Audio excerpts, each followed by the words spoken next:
नमस्कार, मैं हूं आदर्श तिवारी। न्यूज स्टेट पर आप सभी का स्वागत है। आधे घंटे के इस बुलेटिन में आपको सियासत और आपके सरोकार से जुड़ी हर बड़ी खबर दिखाएंगे। सबसे पहले बात छत्तीसगढ़ की, जहां आदिवासी वोटों को रिझाने में जुटी बीजेपी कांग्रेस की चिंता सर्व आदिवासी समाज ने बढ़ा दी है। बात मध्य प्रदेश की भी करेंगे, जहां हर 2 घंटे में 3 लोगों की मौत सड़क हादसों में हो रही है। इसके साथ ही एमपी के युवा वोटर के बारे में बात करेंगे और रिपोर्ट के जरिए बताएंगे कि कैसे विधानसभा चुनाव में युवा वोटर किंग मेकर रहने वाले हैं।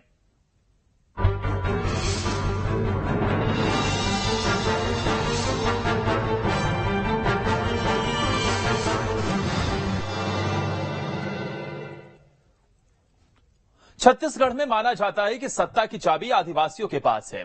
यही वजह है कि आदिवासी वोट बैंक पर कांग्रेस बीजेपी की पैनी नजर रहती है। लेकिन अब सर्व आदिवासी समाज ने चुनाव में उतरने का ऐलान कर कांग्रेस बीजेपी की चिंता बढ़ा दी है। रिपोर्ट आप देखिए।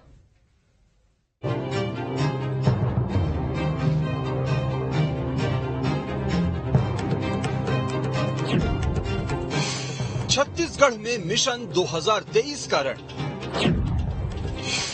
सर्व आदिवासी समाज बिगाड़ेगी समीकरण। जी हां, छत्तीसगढ़ में विधानसभा चुनाव 2023 से ठीक पहले सर्व आदिवासी समाज ने विधानसभा चुनाव में 50 सीटों पर अपने प्रत्याशी उतारने का ऐलान कर दिया है। बहरहाल छत्तीसगढ़ में विधानसभा चुनाव का काउंटडाउन शुरू हो चुका है। दिसंबर तक नई सरकार बन जाएगी। ऐसे में सर्व आदिवासी समाज के चुनाव में उतरने के ऐलान के बाद ये समझना जरूरी है कि छत्तीसगढ़ में आदिवासी किसके साथ है। तो जानकारी के मुताबिक 2018 में 29 एसटी रिजर्व सीटों में से 25 सीटें कांग्रेस को मिली थी। दंतेवाड़ा और मरवाही उपचुनाव के बाद 2020 तक कांग्रेस की सीटें 27 हो गई। कांग्रेस के 2 आदिवासी विधायक ऐसे हैं जो सामान्य सीटों से जीते हैं। छत्तीसगढ़ में करीब 80 लाख आदिवासी आबादी है। इनमें से 70 लाख बस्तर सरगुजा में रहते हैं। छत्तीसगढ़ में करीब 10 लाख आदिवासी आबादी मैदानी क्षेत्रों में है। इन 80 लाख आदिवासी आबादी में से 54 लाख मतदाता है। 2018 में 54 लाख में से लगभग 40 लाख मतदाताओं ने वोट दिया था। कांग्रेस को इनमें से करीब 24 लाख वोट, तो जोगी कांग्रेस को 2 लाख वोट मिले थे। 2018 में बीजेपी के खाते में 54 लाख आदिवासी वोटों में से सिर्फ 14 लाख वोट आए थे। तो 2018 के चुनाव में आदिवासी कांग्रेस के साथ थे, लेकिन 6 महीने बाद जब लोकसभा चुनाव हुए तब स्थिति पलट गई। 2019 के लोकसभा चुनाव में छत्तीसगढ़ में 54 लाख आदिवासी वोटरों में से 39 लाख ने वोट डाले थे। 39 लाख आदिवासी वोटों में से बीजेपी को रिकॉर्ड 32 लाख वोट मिले। 2019 के लोकसभा चुनाव में कांग्रेस को सिर्फ 8 लाख आदिवासी वोट मिले।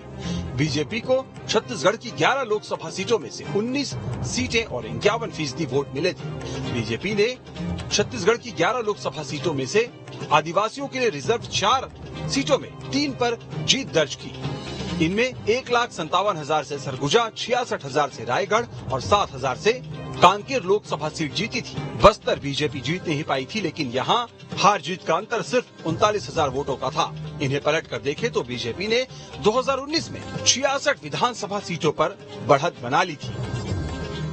तो 2018 के मुकाबले 2019 में बीजेपी ने करीब 50 विधानसभा सीटों पर बढ़त बना ली थी।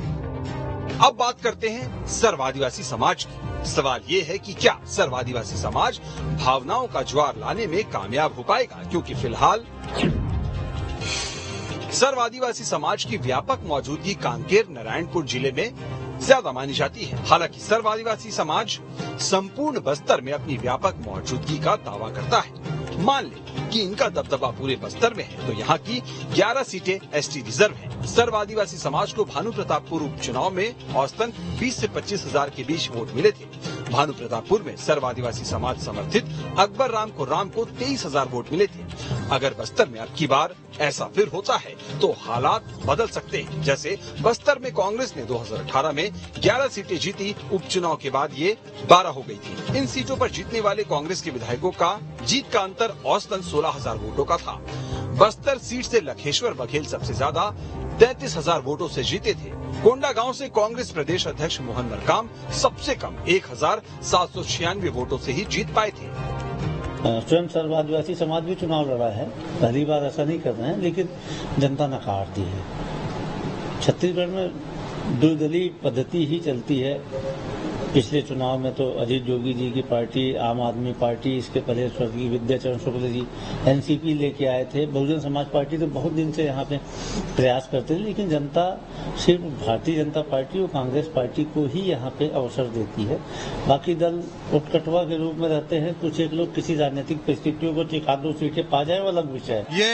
ये राजनीति में सभी को अधिकार है अपना अपना चुनाव लड़ने के लिए। सर्व आदिवासी समाज या कोई दूसरा वर्ग, कोई भी व्यक्ति चुनाव लड़ना चाहता है तो उसकी पूरी आजादी है, और सबके चुनाव लड़ने के आजादी का, उनके अधिकार का सम्मान होना चाहिए। देखिए, किसे नुकसान होगा, किसे फायदा होगा, विश्लेषण का उस तरह से विषय नहीं है। ये मैंने बोला कि सबको अधिकार है, और सर्व आदिवासी समाज अगर अपने लोकतांत्रिक अधिकारों का चुनाव लड़ना चाहता है तो उसको सभी पार्टियों को स्वागत करना चाहिए। तो सीटों का ये समीकरण और सर्व आदिवासी समाज की उपस्थिति से ये साफ है कि अगर बस्तर सहित आदिवासी प्रभाव वाली सीटों पर सर्व आदिवासी समाज प्रत्याशी उतार दे तो समीकरण बिगड़ सकते हैं। सवाल ये है कि सर्व आदिवासी समाज वोट किसके काटेगा? बेशक इसका जवाब इतना आसान नहीं है, लेकिन जवाब खोजने की कोशिश की जा सकती है। मसलन 2018 के चुनाव में सबसे ज्यादा 24 लाख आदिवासी वोट कांग्रेस के साथ थे, जबकि 2019 के लोकसभा चुनाव में सबसे ज्यादा 32 लाख वोट बीजेपी के साथ थे। इस गणित से देखें तो आदिवासियों ने विधानसभा और लोकसभा चुनाव में अलग अलग स्टैंड लिया। अब 2023 में विधानसभा चुनाव है तो सबसे ज्यादा वोट जाहिर तौर पर कांग्रेस के पास ही है। ऐसे में सर्व आदिवासी समाज नुकसान भी सबसे ज्यादा कांग्रेस को ही पहुंचाएगा। मतलब बस्तर में सर्व आदिवासी समाज कांग्रेस का वोट काट सकती है। देखिए, जिस प्रकार से अभी 2023 के चुनाव में मैंने पहले भी कहा आपको कि जिस तरीके से ये जो थर्ड फ्रंट आ रहा है, सर्व आदिवासी समाज का हो, बीएसपी का हो, आम आदमी पार्टी का हो, ये 17 से 18%, 20% वोट शेयरिंग करते हैं। आप पूर्व के जितने भी इलेक्शन देखोगे तो ये वोट शेयरिंग करते हैं, और सर्व आदिवासी समाज के इस बार जो मैदान में उतर रही है 50 सीटों पे, निश्चित तौर पे वो इम्पैक्ट करेगी। तो वही असर 2023 के चुनाव में होगा।